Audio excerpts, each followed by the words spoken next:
لیلا کا تعلق سعودی عرب سے اور مجنو کا یمن سے تھا۔ یہ حضرت حسن علیہ السلام کے دور میں تھے۔ انہیں مجنو کا لقب بھی حضرت حسن علیہ السلام نے دیا تھا۔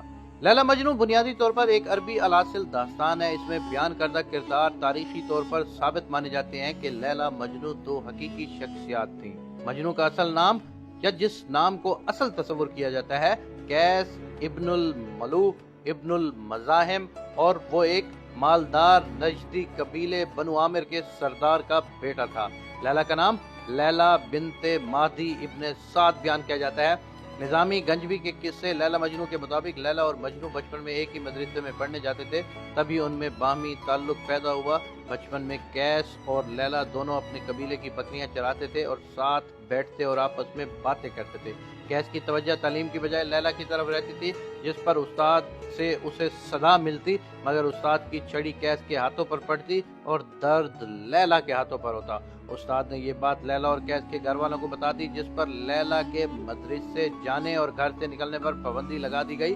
ایک دن اچانک ہی قیس کی نظر لیلا پر پڑ گئی اور بچپن کا عشق تازہ ہو گیا۔ قیس نے لیلا کا ہاتھ مانگا، مگر لیلا کے باپ نے انکار کر دیا۔ لیلا کے بھائی تبریز نے قیس کو مارنے کی کوشش کی، مگر قیس نے اسی کو قتل کر دیا، جس پر قیس کو سرعام محبت کا اظہار کرنے اور لیلا کے بھائی کو مارنے پر سنسار کرنے کی سزا سنائی گئی۔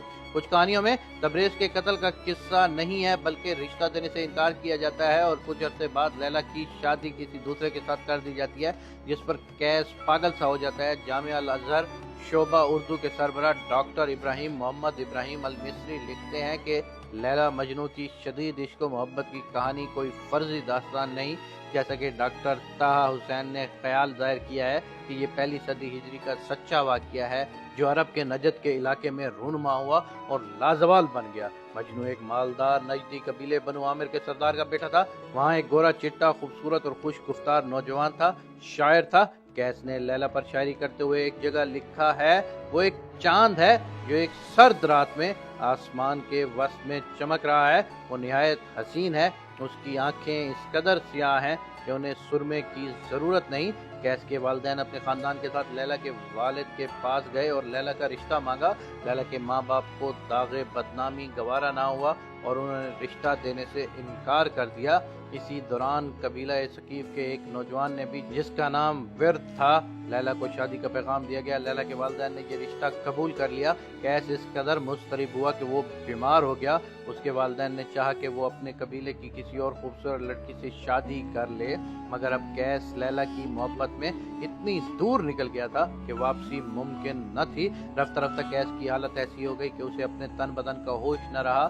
لوگوں نے قیس کے باپ کو مشورہ دیا کہ وہ اسے مکہ لے جائے اور بیت اللہ کی پناہ میں دعا مانگے۔ قیس کا باپ الملو اسے مکہ لے کر گیا اور حرم شریف میں اس سے کہا کہ غلاف کعبہ سے لپٹ کر لیلا اور اس کی محبت سے نجات کی دعا مانگے۔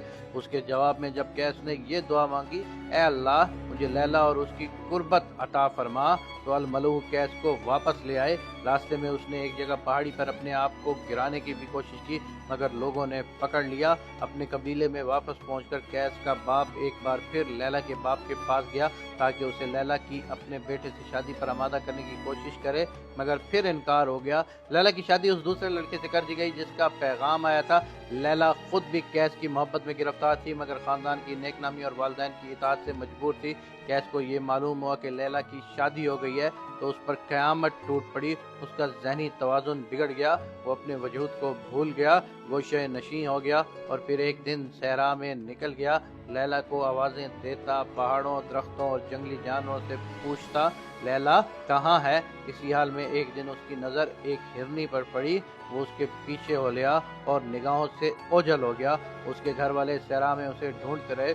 چوتھے دن وہ انہیں ایک پتھریلی وادی میں ریت پر مردہ پڑا ملا۔ روایات کے مطابق لیلا بھی شاعرہ تھی اور یہی چیز ہے جس نے اس محبت بھرے قصے کو ایک المیہ بنا دیا جس کے لیے دل اور آنکھیں روتے ہیں۔